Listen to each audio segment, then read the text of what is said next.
LOLC வாழ்வின் சக்தி திட்டத்தின் கீழ் நீங்களும் நாமும் நம் நாடும் மனிதநேய திட்டம் 3 கட்டங்களாக முன்னெடுக்கப்படுகின்றது.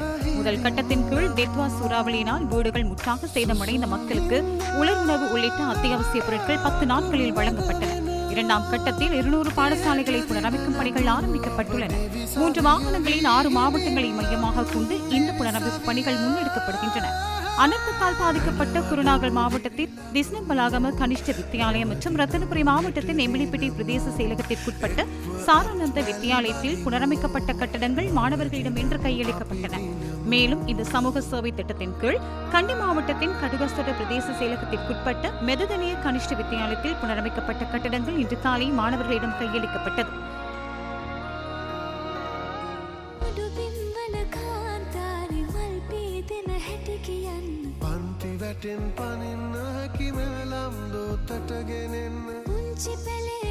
LOLC வாழ்வின் சக்தி சமூக பணி திட்டம் நமது நாட்டு மக்களின் நலனுக்காக முன்னெடுக்கப்படுகின்றது.